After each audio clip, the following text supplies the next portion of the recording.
Good day, everyone. My research is about the attention span of students in relation to the academic performance in Malabag National High School. Basis for intervention plan.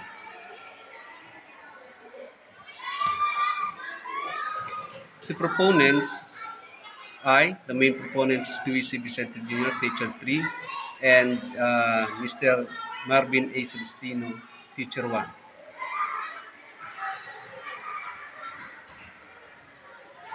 For the introduction and rationale,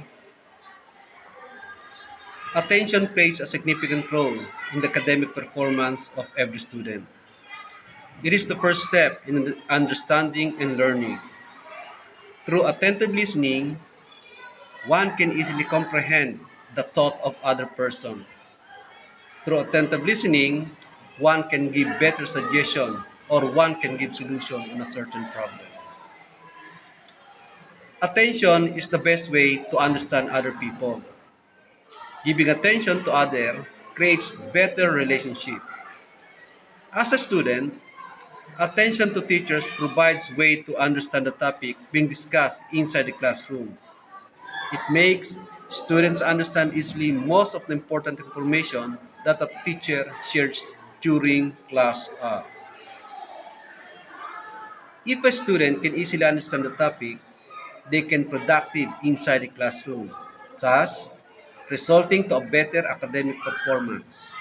On the other hand, students who are not willing or who are not giving their full attention or giving only few minutes of their time in listening result to poor academic performance.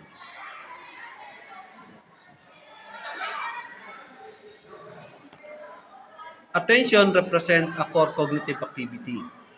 It is essential element of meaningful information processing and a key factor is self-regulation which is necessary for academic success. That is according to Milakovic in 2017. In our present situation, many of our students have very short attention span, giving only few minutes of their time for listening. As a result, they are having difficulty in comprehending the topic, thus giving poor academic performance. Students' academic performance plays a vital role in creating the finest quality alumni who will become leader and manpower of a particular country. Consequently, responsible for the country's social and economic developments. That is according to Ali et al. 2009, cited by Sings in 2016. It represents a manifestation of a level of realizations of cognitive, functional, and educational teaching tasks, a reflection of the quantity and quality of acquired knowledge, breadth and level of the development of capabilities, breadth and level of adaptive educational values, according to Radmila Milakovic in 2017. As a teacher, faces the students inside the classroom, they encounter different problems with students. There are students with family problems and financial problems. A student who does not making their activities, assignments, and everything. Students that are not performing well inside the classroom, and many has problem with attention span or the length of time they are being unattentive. When students do not pay attention in class, they miss out on the vital information that will help them succeed not only in elementary, high school, but in college and the workplace as well as. A child not paying attention in class is one of the most challenging things that a teacher endures. Having a short attention is common to today's generation. As stated by Sarah Briggs in his research, The Science of Attention, How to Capture and Hold the Attentions of Easily Distracted Students in June 28, 2014, some psychologists claim that the typical student attention span is about 10 to 15 minutes long. and it's natural for students' attention level to vary according to motivation, mood, perceived relevance, and the materials and other factors. Though it's natural for them to be inattentive, still, as a teacher, they have to motivate these students and do something to change this attitude for their better performance. For my research questions,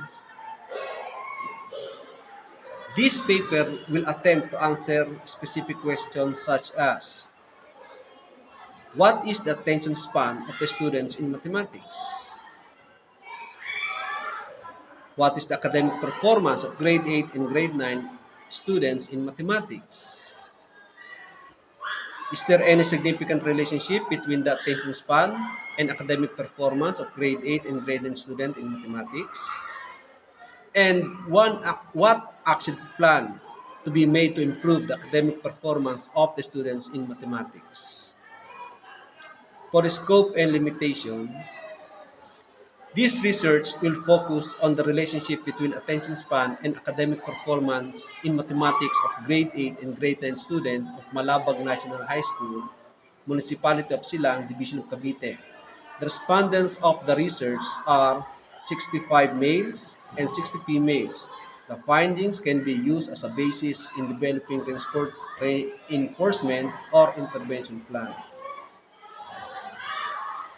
For my research methodology, sampling. The research will apply the random sampling method. The descriptive survey method will be used in the study. Questionnaire and grades of the participants are to be used in the study. The student participants, through random sampling method, will be given questionnaires containing the attentions as applied in daily lives in checking the box which offer the best description. The questionnaire was used by Marta Parashim in 2017. After the participants answer the questionnaire, data will be gathered through tallying. Result will be statistically treated using chi-square to answer the research questions.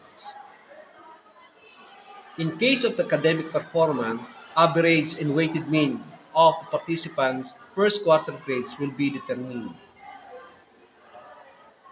For the ethical issue, before the participants answer the questionnaire, the researcher will explain the purpose of the study. Each questions will be explained further to the participants to fully understand the research questions. To protect the participants in this study, their identification will remain confidential. Confidentiality of the result will also be considered. No amount of money will be paid by the respondents. This study will promote honesty in reporting data, result, method, and procedure. Respect to the participants will be adhered.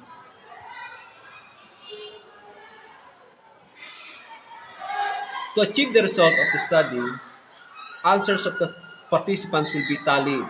Chi-square will be applied in the attention span, while average and weighted mean will be applied in the academic performance. The result of the research will continue on the preparations of interventions in mathematics for junior high school and validated on the usefulness and acceptability of these instructional materials in mathematics to improve the students' academic performance. For my findings, in the table 1, for the frequency and weighted mean of respondents in attention span, the table shows that only one of 0.42% of the respondents or 0.42% of the respondents is in very satisfactory level in attention span. 36 or 15% are in satisfactory level. 176 or 73.33% are in fair level. 25 or 10.42% are in satisfactory level, and only 2 or 0.83% of the respondents are in poor level.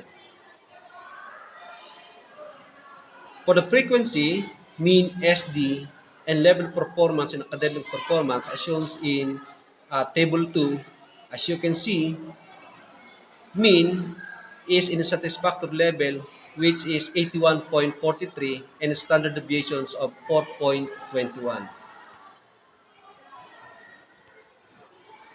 The table shows that 6 from the total number of respondents are in outstanding level in academic performance.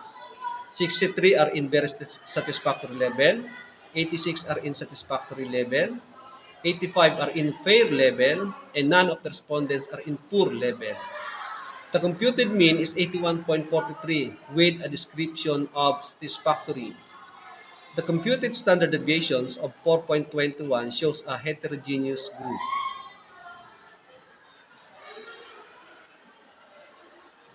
In Table 3, the computed chi-square value of 8.28 is greater than the critical value of 5.99 at 0.05 level of significance with 2 degrees of freedom. Therefore, we reject the null hypothesis that there is no significant relationship between attention span and academic performance. It means that attention span and academic performance are significantly related to each other. That's it, and thank you.